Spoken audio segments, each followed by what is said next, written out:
네, 오늘은 요한복음 43번째 시간입니다.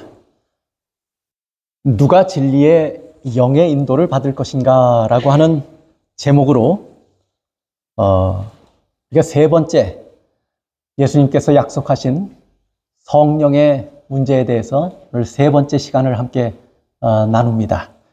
오늘 우리가 나눌 말씀의 제목은 여러분이 보시는 것처럼, 그리고 제가 좀 전에 언급한 것처럼 누가 진리의 영의 인도를 받을 것인가 하는 것입니다.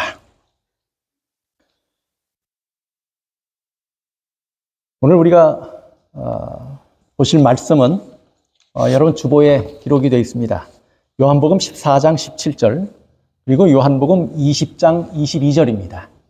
주보를 보시면서 함께 보시면 좋겠습니다. 제가 봉독하겠습니다. 요한복음 14장 17절입니다. 저는 진리의 영이라 세상은 능히 저를 받지 못하나니 이는 저를 보지도 못하고 알지도 못함이라. 그러나 너희는 저를 아나니 저는 너희와 함께 거하시며 또 너희 속에 계시겠음이라.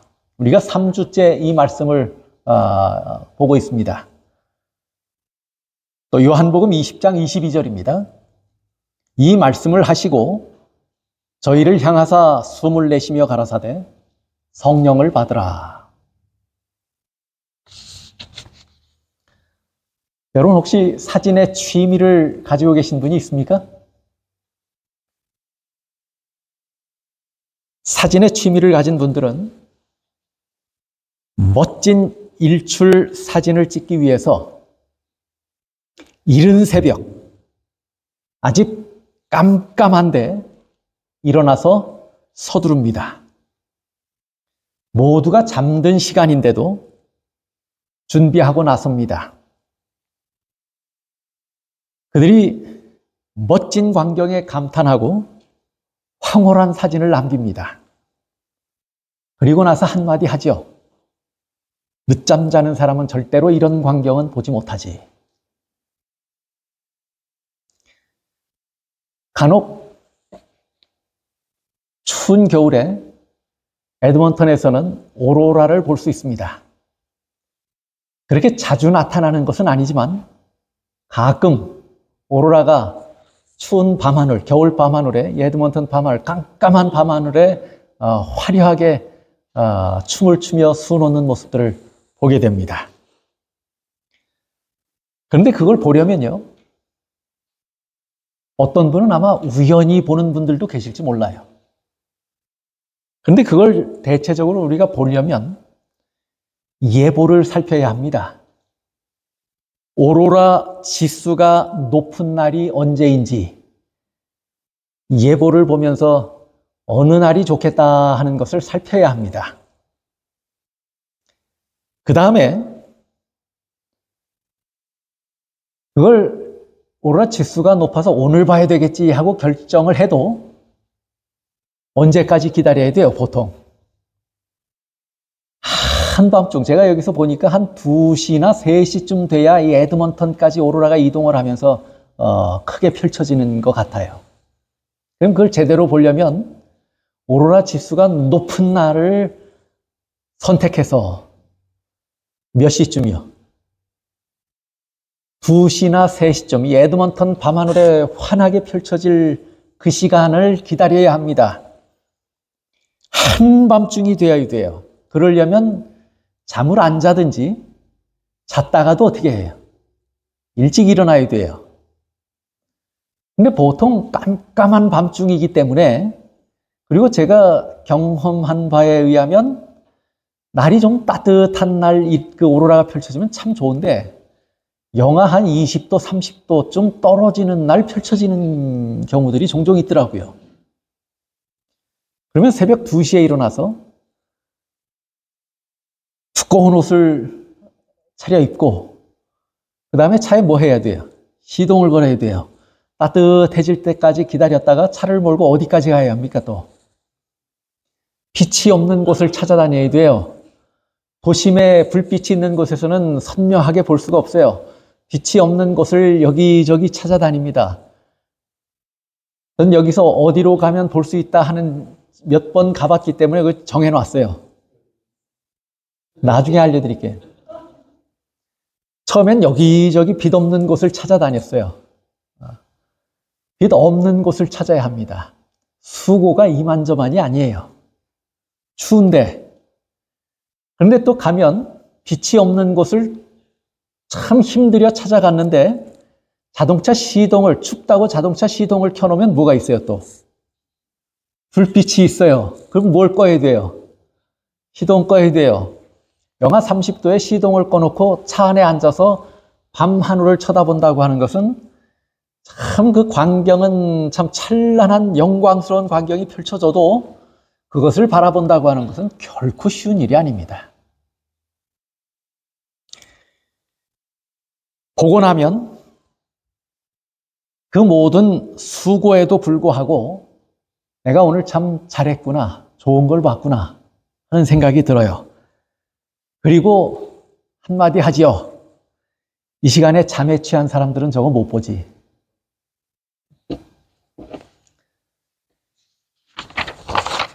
영광을 보려면 그에 합당한 태도를 취해야 합니다. 어떤 일이 내게 일어나기를 원한다면 그렇게 될 만한 바른 태도를 가져야만 합니다. 예수님은 제자들에게 성령을, 보혜사 성령, 진리의 성령을 보내시겠다고 약속하셨어요. 그리고 그 은혜는 누구에게나 약속된 것입니다.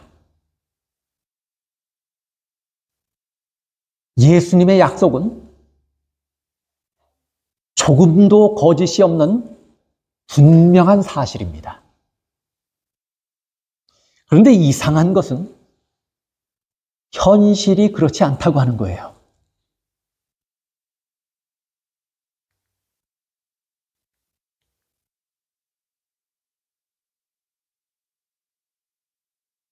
보세요. 교회중은 8권 21쪽에 이렇게 말해요. 그리스도께서는 성령의 거룩한 감화가 끝날까지 당신을 따르는 자들과 함께 하실 것이라고 선언하셨다. 약속하셨습니까? 약속하셨어요. 제자들에게만 하신 약속이 아니고 세상 끝날까지 하나님의 자녀들에게 하신 약속이었어요. 당신을 따르는 자들과 함께 하실 것이라고 선언하셨다고 그랬어요. 그러나 그 약속은 마땅히 인식되어야 할 만큼 인식을 받지 못하고 있다. 그러므로 그 성취는 응당 나타나야 할 만큼 나타나지 않는다. 약속은 분명합니까? 약속은 분명해요. 약속은 사실이에요. 근데 현실은 그렇다는 거예요? 그렇지 않다는 거예요? 그렇지 않다는 거예요. 예수님은 제자들에게 분명히 약속하셨어요. 내가 너희에게 뭘 보내시겠다고? 보혜사를 보내시겠다고, 진리의 성령을 보내시겠다고 분명히 약속하셨어요. 그리고 그 약속은 제자들에게만 해당된 것이 아니고 하나님의 모든 자녀들에게 하나님께서, 예수님께서 세상 끝날까지 진리의 성령을 보내셔서 함께 하시겠다고 약속하신 것이었습니다. 근데 오늘 우리의 모습을 보세요. 오늘 교회의 모습들을 보세요.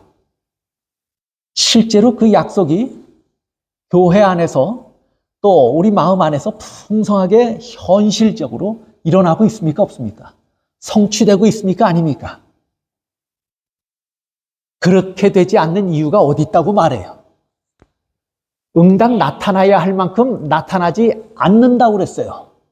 왜 그러냐? 사소한 일에 마음을 빼앗기면 비록 무한하게 제공되었을지라도 뭐하다고요? 부족하다고요. 약속은 분명하고 그것이 사실일지라도, 그리고 그 약속이 풍성하게 임하여질 것이 분명한 사실일지라도 우리에게 그것이 나타날 수 있다고요? 없다고요? 나타날 수도 있고 나타나지 않을 수도 있다는 것이에요. 또 풍성하게 경험되어질 수도 있고 부족할 수도 있다, 그렇게 말해요. 부족할 수도 있다.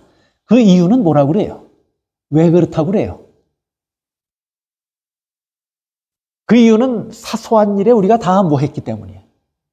마음을 다 빼앗겼기 때문에 비록 무한하게 제공되었지만 오늘 우리가 경험하는 진리의 성령의 내재하심과 인도하심과 역사는 부족하게 경험하며 산다 그 말이에요. 그러므로 우리가 예수님의 약속이 우리 안에서 실제로 이루어지려면 성령께서 역사하셔야 할 필요가 있는 삶으로 바뀌어야 할까요? 성령께서 역사하셔야 할 기회가 있는 삶으로 바뀌어야 할까요? 바뀌어야 돼요. 그렇지 아니하고 사소한 일에 우리의 마음을 다 빼앗긴 채로 살아가면 성령의 내재하심과 역사하심과 인도하심은 항상 부족하다고 말합니다. 그러면 어떻게 하면 성령께서 역사하실 수 있는 필요가 되는 삶인가? 또 성령께서 역사하시는 기회가 되는 삶인가? 우리가 어떻게 할 때? 성경과 증언의 말씀은 우리에게 분명하게 말씀합니다. 어떤 사람이 누가 진리의 성령의 인도함을 받을 것인가? 첫째는 누가 받을 거예요? 말씀을 사모하는 자들이 받을 것입니다. 요한복음 16장 13절에 보시면 그러하나 진리의 성령이 오시면 그가 너희를 모든 진리 가운데로 인도하시리니 그가 자의로 말하지 않고 오직 듣는 것을 말하시며 장래일을 너희에게 알리시리라. 성령께서 하시는 일이 뭐예요?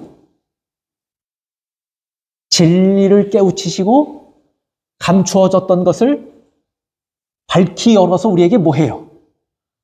알려주시는 일을 하시는 거예요. 그렇죠?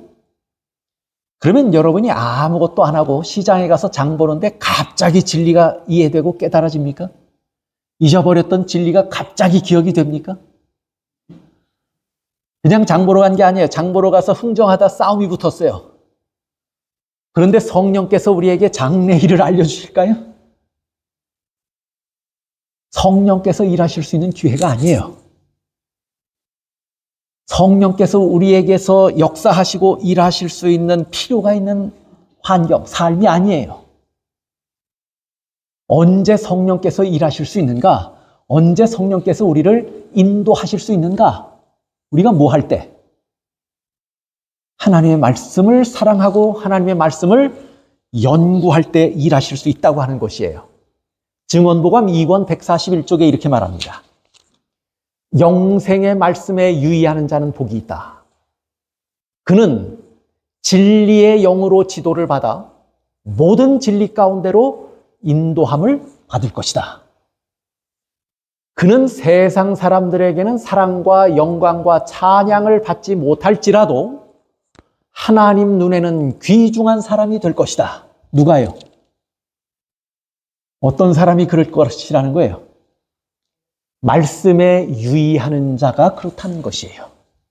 세상 사람들은 그런 사람 별로 그렇게 좋아하지도 않을 뿐더러 찬양을 받지도 않고 그런 사람, 세상 사람들의 눈에 영광스럽지도 않아요. 영광을 받지도 못한다고 그랬어요. 인정받지 못해요. 그러나 누가 인정해요? 하나님이 인정하신다고 그랬어요. 하나님 눈에는 그런 사람들이 귀중하다고 그랬어요. 그런데 왜 그러냐면 영생의 말씀에 유의하는 자는 그렇게 되기 때문에 복이 있어요. 그렇죠? 그런데 또 다른 한 복이 있어요. 그 복을 뭐라고 설명했냐면 영생의 말씀에 유의하는 자가 뭘로 지도를 받는다고요? 진리의 영으로 지도를 받아 약속하신 성령, 진리의 성령의 인도를 받아서 뭐 하게 된다고요? 모든 진리 가운데로 인도함을 받을 것이다. 누가요? 누가 진리의 성령의 인도함을 받을 것이라고 그랬어요? 누가? 말씀에 유의하는 자가 그럴 것이라고 말했어요. 여러분, 유의하다라는 말이 무슨 말인지 아시죠? 말씀에 유의한다라는 말이 무슨 말이에요? 왜 유의한다라는 말을 알아요? 유의한다라는 말은요, 관심을 가진다는 말이에요. 관심을 가진다. 또 조심해서 살펴본다 그 말이에요. 관심을 가지고 주의해서 뭐 해요? 살펴봐요. 그 다음에 마음에 새겨둔다 그 말이에요. 이게 제 말이 아니에요. 백과사전, 사전의 정의예요. 사전이 정의한 내용이에요. 관심을 가지고 주의해서 살펴보고 그 다음에 마음에 뭐 해요? 새겨두는 것. 그것이 말씀을 대하는 태도가 이런 태도예요. 유의하는 태도. 말씀에 유의하는 자들이 누구의 인도를 받는다고요? 진리의 성령의 인도를 받는다고 말합니다. 우리가 성경을 펼 때 성령께서 역사하실 수 있는 기회가 된다고 하는 사실을 기억해야 합니다. 생각해 보십시오. 우리가 성령의 음성을 뭘로 들어요? 성령께서 우리에게 어떻게 말씀하실까요? 물론 어떤 분은 꿈에서도 들을 수 있을지 몰라요. 그렇죠? 참 다양한 경로, 다양한 방법으로 성령께서는 우리에게 말씀하실 거예요. 양심을 통해서도 말씀하실까요? 그런데 가장 분명하게 성령께서 우리에게 가르쳐 주시고 성령의 음성을 듣는 분명한 방법이 있어요. 그게 뭐예요? 말씀을 보는 거예요. 그것이 성령의 음성을 듣는 방법이에요. 생각해 보세요. 모든 성경은 성령의 뭘로 된 것이었어요? 감동하심을 입은 사람들이 기록한 것이에요. 그러면 기록된 모든 성경은 누구의 감동의 글이에요? 성령의 글이에요. 성령께서 감동시켜 주신 글이에요. 감동시키셔서 감동함을 입은 사람들이 기록한 거예요. 그러면 성령의 음성을 듣는 것은 뭐예요? 성령의 감동하심을 입은 사람들이 기록한 책을 보는 것, 성경을 보는 것이 누구의 음성을 듣는 거예요? 성령의 음성을 듣는 거예요. 성령의 인도를 받는 것은 성경을 보는 거예요. 성경의 음성을 듣는 거예요. 그 음성을 들을 때 가장 분명하게 성령께서 우리에게 말씀하실 수 있습니다. 우리가 성경을 펼치고 연구할 때 성령께서 우리 안에서 말씀하시고 역사하시는 기회가 됩니다. 그러면 우리가 성령의 음성을 듣고 성령의 인도하심을 받으려면 분명히 뭐 해야 돼요? 하나님의 말씀을 유의해서 살펴보는 것, 연구하는 것, 묵상하는 것, 그 가운데서 우리에게 말씀하시는 음성을 듣는 것, 그게 누구의 인도를 받는 거예요? 그게 성령의 인도를 받는 것입니다. 우리가 성령께서 역사하실 필요가 없는 삶이 우리의 삶의 대부분을 차지하고 우리의 관심이 성령의 음성에는 무관심하여 세상 것들만 추구하며 산다면 성령께서 여전히 말씀하셔도 그것이 우리에게 들려요, 안 들려요? 들을 수가 없어요. 여전히 부족해요. 성령의 인도하심이 부족한 것입니다. 우리가 뭐 하지 않기 때문에 그래요? 성령께서 말씀하시는 음성을 성경을 통해서 듣지 않기 때문입니다. 또 어떤 때는 여러분이 성경을 펴서 읽어도 어떨 때는 눈에 들어오지만 어떨 때는 눈에 잘 들어와요, 안 들어와요? 눈에 잘 안 들어와요. 말씀의 의미가 어떤 때는 이해가 되지만 어떤 때는 이해가 돼요, 안 돼요? 잘 안 될 때가 있어요. 성경 편다고 해서 금방 그 의미들이 다 깨달아지는 것이 아니에요. 그런데 그때 저도 그래요. 저도 말씀을 공부하다가 이해가 되지 않으면 설명할 수가 없잖아요. 말씀을 전할 수가 없잖아요. 그러면 이해가 되지 않는 부분들을 해소하기 위해서, 해결하기 위해서 여러 참고 문헌들을 찾습니다. 증언의 말씀들을 찾아서 봅니다. 그래도 속 시원하게 이해가 되지 않으면 기도합니다. 이 말씀의 의미를 깨닫게 해달라고, 성령의 음성을 들을 수 있게 해달라고 기도합니다.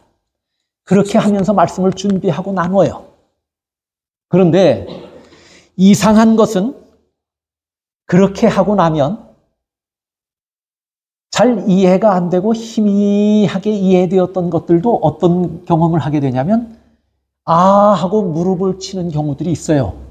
아, 이게 이렇게 말씀하시는 것이구나. 이런 의미가 담겨 있었구나 하는 것을 깨달아요. 뭐 하고 난 다음에 깨닫는 때가 있어요. 기도한 다음에 깨달을 때가 있어요.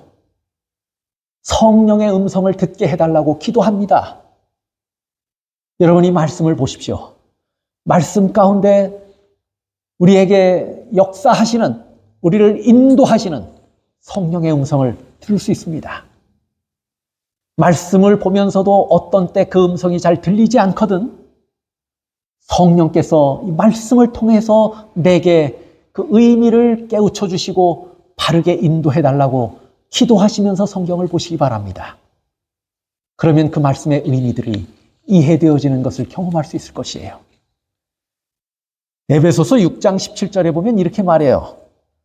성령의 검, 곧 하나님의 말씀을 가지라. 성령의 검. 성령의 검이 뭐란 얘기예요? 말씀이란 거예요. 우리가, 그리고 그 검은 좌우의 날선 검이에요. 이 검은 살아서 좌우의 날선 검으로 우리의 무엇까지 찌를 수 있다고요? 골수까지도 찔러 쪼갤 수 있는 검이라고 말했어요. 이 검이 무슨 검이에요? 성령의 검인데 이 검을 뭐라고 말했어요? 말씀이라고 말했어요. 그러면 우리가 성령으로 인도함을 받고 성령의 음성을 듣기를 원한다면 반드시 뭘 봐야 돼요? 말씀을 봐야 돼요. 우리가 참다운 성령의 역사는 하나님의 말씀과 함께 일어난다고 하는 사실을 꼭 기억하시길 바랍니다. 성령만이 따로 있고 말씀만이 따로 있는 것이 아니에요. 성령은 말씀과 항상 같이 일하십니다. 그래서 성령의 음성을 듣고 성령의 인도를 받기를 원하신다면 반드시 뭐 해야 돼요? 반드시 하나님의 말씀을 유의해서 살펴보는 일이 우리에게 필요합니다. 그러므로 사도 베드로는 우리에게 이렇게 권면해요. 갓난 아이들같이 순전하고 신령한 젖을 사모하라. 이는 이로 말미암아 너희로 구원에 이르도록 자라게 하려 함이라. 신령하고 순전한 젖이 뭐예요? 신령하고 순전한 젖, 말씀이에요. 갓난 아이들이 순전하고 젖을 사모하는 것처럼 우리도 뭐 하라고요? 신령한 젖, 하나님의 말씀을 뭐 하라고요? 사모하라고요. 이것이 우리를 자라게 하는, 인도하는 능력이 있는 것이에요. 왜요? 그 속에 누가 계시기 때문이에요? 성령께서 계시기 때문인 것입니다. 그 다음에 어떤 사람이 진리의 영으로 인도함을 받을 것인가? 첫째는 말씀을 사모하는 자들이 성령의 인도를 받습니다. 진리의 성령의 인도를 받습니다. 둘째로 예수를 깊이 생각하는 사람, 십자가를 깊이 생각하는 사람이 성령의 인도를 받습니다. 요한복음 15장 16절에 이렇게 말해요. 내가 아버지께로서 너희에게 보낼 보혜사 곧 아버지께로서 나오시는 진리의 성령이 오실 때 그가 누굴 증거한다고요? 그가 누구를 증거해요? 예수를 증거해요. 우리가 예수와 무관한 삶을 살아요. 예수를 등지고 살아요. 그때 성령께서 우리에게 예수를 보여주셔요?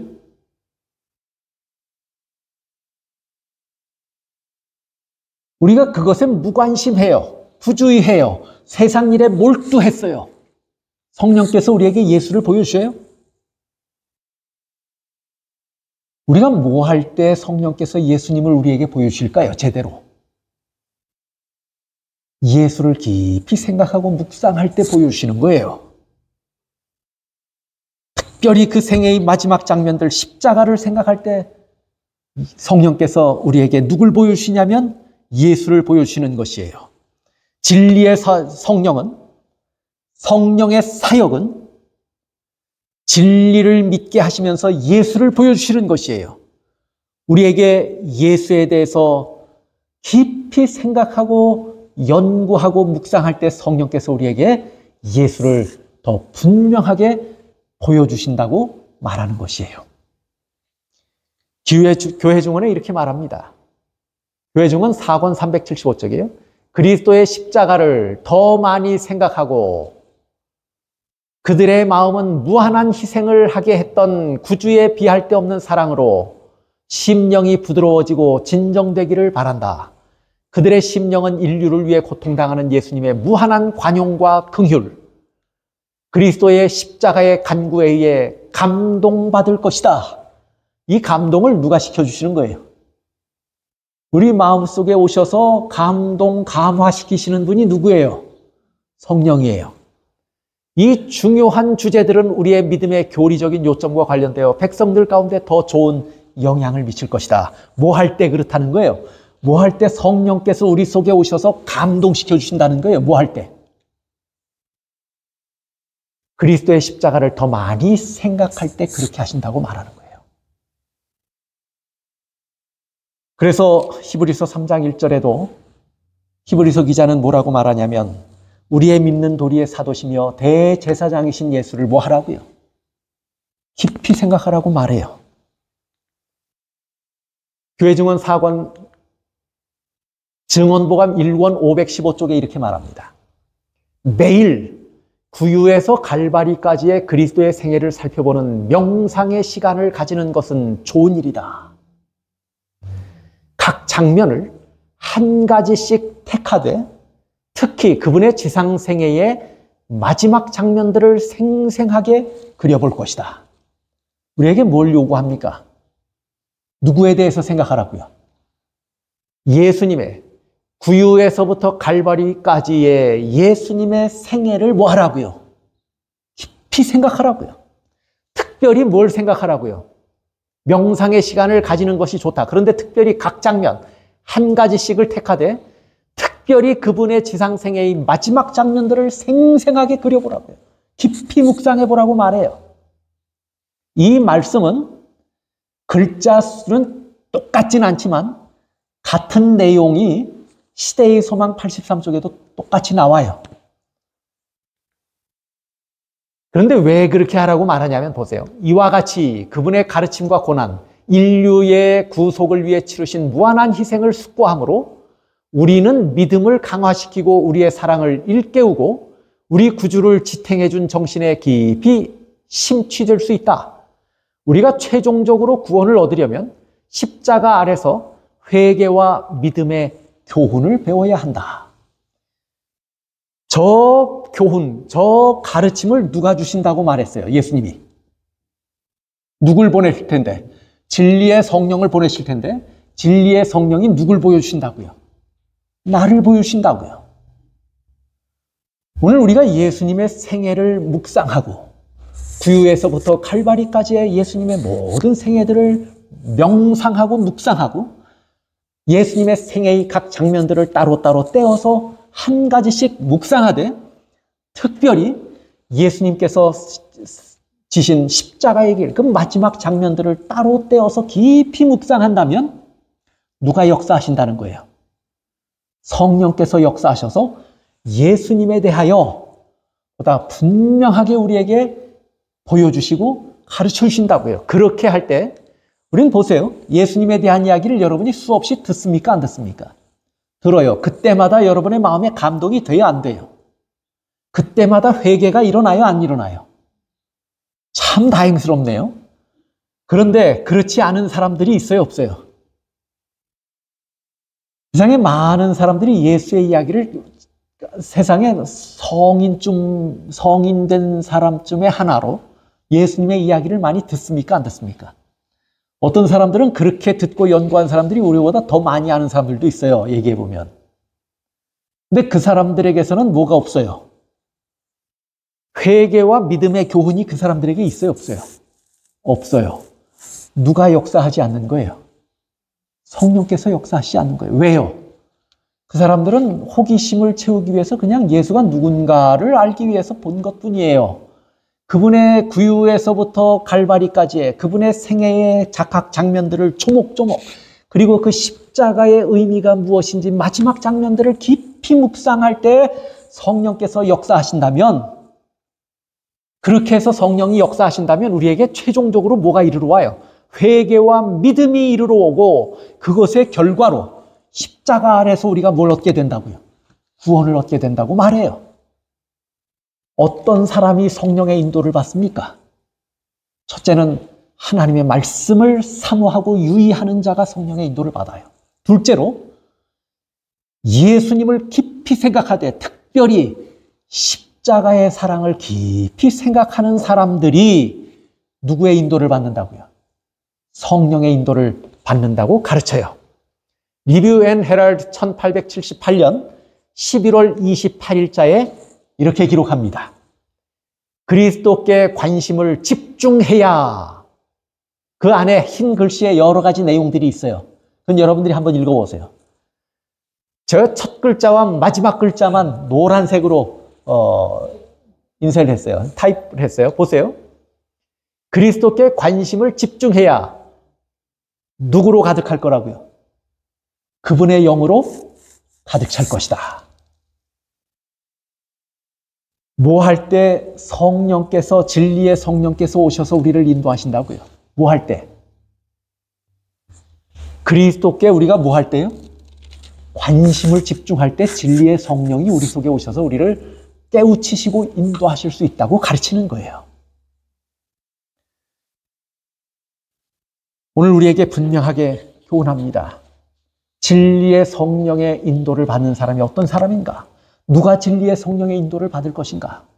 분명히 약속된 것임에도 불구하고 왜 우리가 처한 현실은 이와 같지 아니한가? 우리가 왜 그렇지 않은 것 같아요? 하나님의 말씀을 사모하고 그것을 유의합니까? 예수님의 생애를, 예수님을 깊이 묵상하고 예수님의 생애의 장면들을 나누어서 묵상하고 십자가의 장면들을 깊이 묵상하십니까? 이렇게 해야 누가 인도하신다고요? 이렇게 해야 진리의 성령께서 진리로 인도하시고, 이렇게 해야 진리의 성령께서 우리를 예수님에게로 인도한다고 말하는 것이에요. 그리스도께 관심을 집중해야 그분의 영으로 가득 찰 것입니다.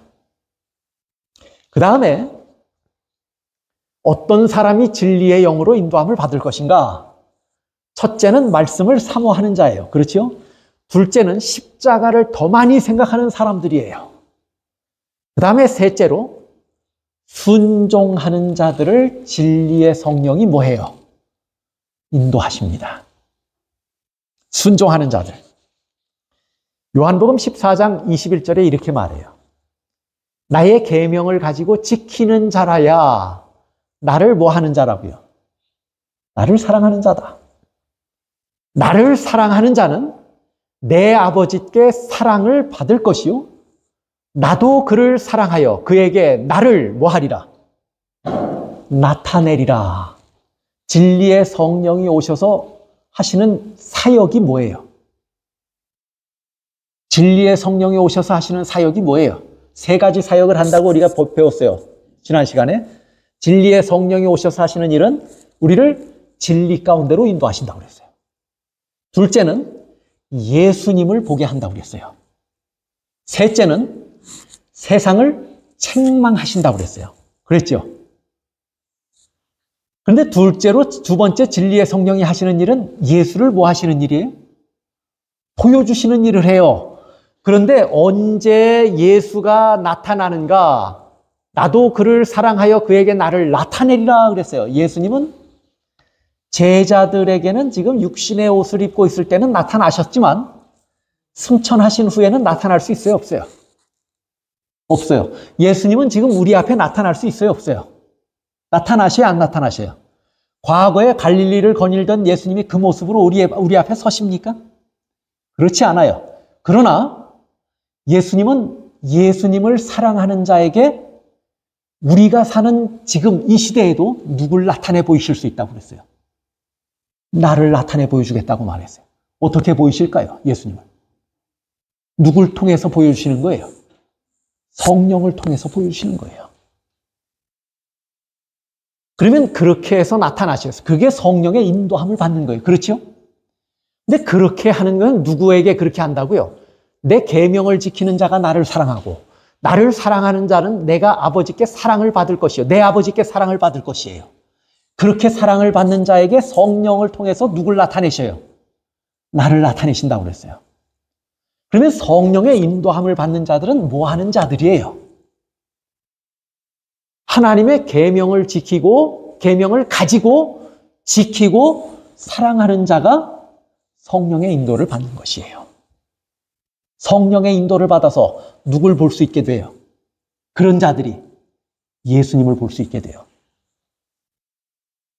말씀을 깨닫고 이해하는 것은 굉장히 중요합니다. 그런데 순종하지 않는다면 소용이 있습니까? 없습니까? 말씀이 마음밭에 뿌려지면 뿌리가 내리고 자라가야 합니다. 자란다는 말이 무슨 말일까요? 순종한다는 것이에요. 오늘 본문의 말씀은 순종하는 자가 아버지의 사랑을 받을 것이라고 그랬어요. 여러분, 세상에서 제일 행복한 사람이 누굴까요?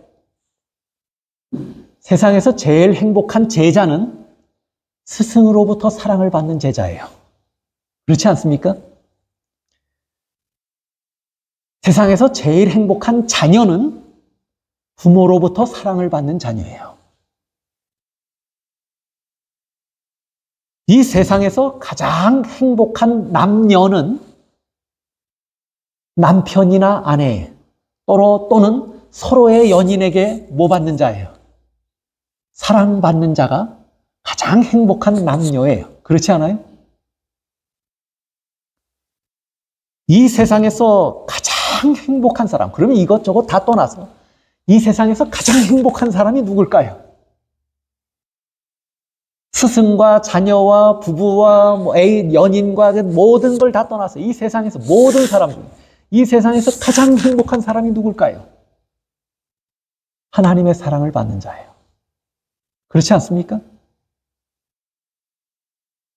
하나님의 특별한 사랑을 받는다면 그보다 더 큰 축복과 그보다 더 큰 행복이 어디 있습니까? 그런데 누구를 그렇게 하나님께서는 특별히 사랑하신다고 말해요? 내 계명을 지키고 나를 순종하고 나를 그렇게 함으로 사랑하는 자를 하나님은 뭐 하신다고요? 그렇게 특별히 사랑하신다고 말해요. 그런 자에게 누굴 보여주신다고요? 예수님을 보여주신다고요. 순종하는 자에게 예수님을 보여주신다고 말합니다. 나타내시리라 그 말은 뭐냐면 나타내리라 그 말은 뭐냐면 보여주신다 그 말이에요. 어떤 식으로 보여주실까요? 안 봤으니 어떤 식으로 보여주시는지 알 방법이 없죠. 그렇죠?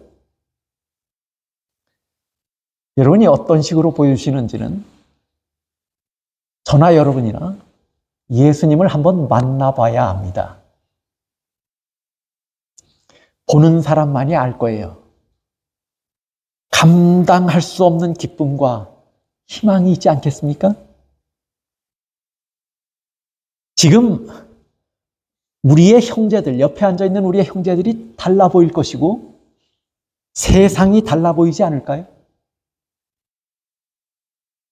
예수님을 만난 사람이라면.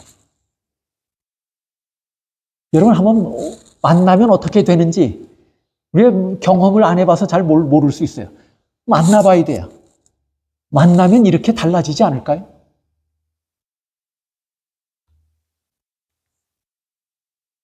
교회중언 5권 432쪽에 이렇게 말합니다. 그리스도의 말씀은 그대의 마음속에서 반응을 얻지 못한다. 그대가 눈을 감아버리고 마음을 굳게 해버렸기 때문이다. 하늘의 책에 그대들은 둘 다 세상에 속한 것으로 간주된다. 그대의 마음은 때때로 괴로워하나 그대를 회개하게 하고 그대의 행동을 바꾸게 할 만큼 충분하지 않다.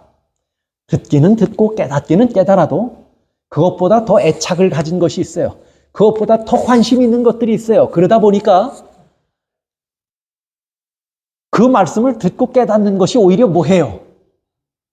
우리에게 남기는 건 뭐밖에 없어요? 괴로움밖에 없어요. 말씀을 듣고 성령의 음성을 들으면 기뻐해야 하는데, 행복해야 하는데 뭐만 남아요? 듣고 나면 부담만 잔뜩 남고 괴로움만 남아요. 왜 그럴까요? 아는데 왜 그럴까요? 깨달았는데 왜 그럴까요? 그럼에도 불구하고 다른 일에 더 큰 애착을 갖고 살기 때문에 그 일에 관심이 적고 순종하지 않기 때문이에요. 그러니 뭐만 남는 거예요? 부담만 남고 괴로움만 남는 거예요. 우리를 바꾸게 할 만, 회개하게도 못하고 괴로움만 남겨요. 그리고 우리 회개하게도 못 만들어요. 우리의 행동을 바꾸게 하지도 못해요. 그만큼 충분하지도 않아요. 세상은 그대의 애정을 붙들고 있고 그 관습은 하늘의 교사에게 순종하는 것보다 더욱 호감을 준다. 이유가 뭔지 아시겠죠? 하늘의 교사는 누구예요, 이건? 성령이에요. 성령의 음성을 듣는 것보다 세상 일에 더 큰 애착을 가지고 있다는 말은 우리가 성령에게 관심도 없지만 성령의 음성을 따라 순종할 마음이 우리에게 있다는 거예요, 없다는 거예요? 없어요. 순종하지 않아요. 그러니 성령께서 아무리 말씀하시고 깨우쳐도 우리에게 회개로 이끄는 힘과 능력이 나타나요, 안 나타나요? 없는 거예요. 충분하지 않아요. 우리의 행동이 바꾸어지지 않아요. 우리의 삶이 바뀌지 않아요. 여러분, 누가 성령의 인도를 받습니까? 어떤 사람을 성령께서 인도하실까요? 저렇게 세상에 깊은 애정을 가지고 세상 일에 몰두하여 살면서 알고 깨달은 것조차 무관심하게 사는 자들을, 순종하지도 않고 사는 자들을 성령께서 어떻게 인도하실까요? 누구를 인도하신다고 분명히 말하는 거예요. 누가 하늘의 교사에게 순종하는 자들을 성령께서는 뭐 하실 수 있다는 거예요? 인도하실 수 있다고 하는 것입니다.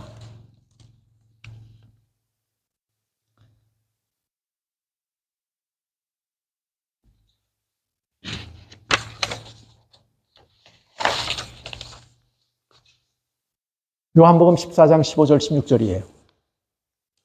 너희가 나를 사랑하면 나의 계명을 지키리라. 내가 아버지께 구하겠으니 그가 또 다른 보혜사를 너희에게 주사 영원토록 너희와 함께 있게 하시리니. 누구에게 주시겠다는 거예요?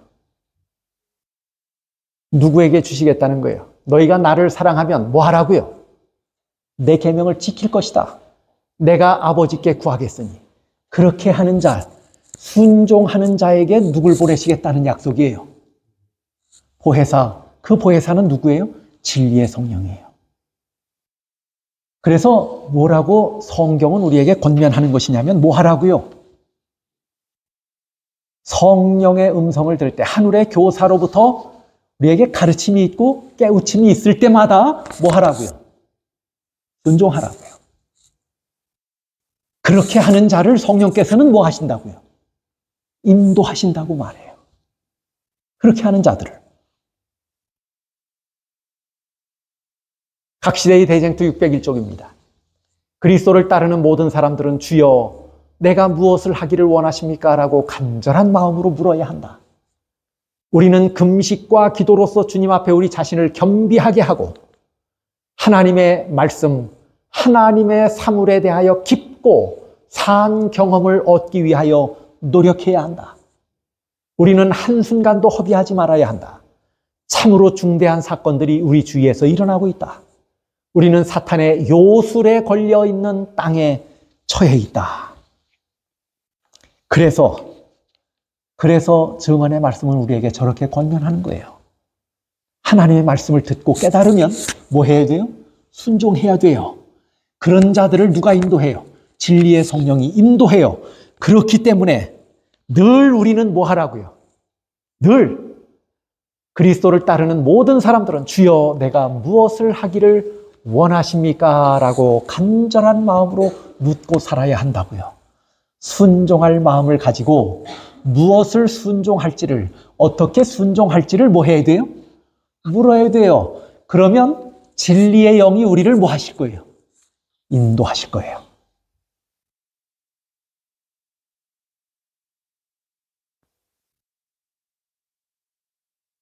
마태복음 12장 31절부터 32절입니다. 그러므로 내가 너희에게 이르노니 사람의 모든 죄와 회방은 사하심을 얻되 성령을 회방하는 것은 사하심을 얻지 못하겠고, 성령을 회방한다는 말이 무슨 말이에요? 성령의 음성을 거절하는 것, 성령의 인도를 거절하는 것, 이게 뭐예요? 성령을 회방하는 것 아니겠어요? 그 다음에 계속해서 말해요. 또 누구든지 말로 인자를 거역하면 사하심을 얻되 누구든지 말로 성령을 거역하면 이 세상과 오는 세상에서도 사하심을 얻지 못하리라. 성령의 음성과 성령의 말로 성령을 거스리고 성령의 음성을 거스리는 게 뭐예요? 성령을 회방하는 게 뭐예요?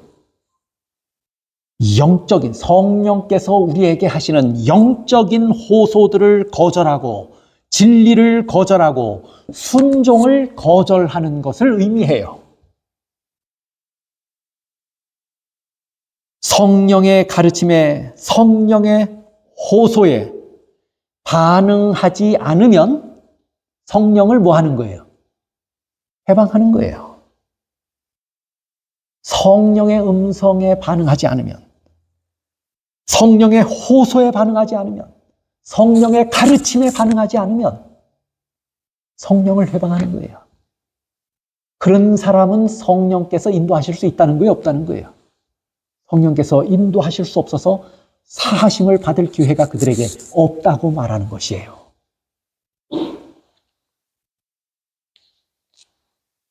오늘 우리는 성령이 필요한 삶으로 우리의 신앙의 태도와 삶이 바뀌어야 합니다.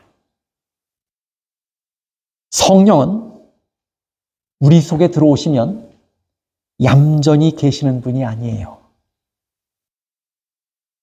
우리 속에 오시면 성령은 우리 안에서 말씀하시는 분이에요. 우리를 책망하셔요. 가르치셔요. 그래서 고치라고 말하고, 변하라고 말하고, 버리라고 말하고, 포기하라고 말하고, 희생하라고 말하고, 용서하라고 말해요. 좋습니까? 나쁩니까? 좋아요? 나빠요? 편해요? 불편해요? 편해요? 불편해요? 마음이 가볍습니까? 기쁩니까? 부담스럽습니까? 그래서 영적인 호소들을 거절하고 진리를 거절하고 순종을 거절하면 성령을 뭐 하는 것이 돼요? 해방하는 것이 돼요. 우리 속에 오셔서 역사하시는 성령을 해방하는 것이 돼요.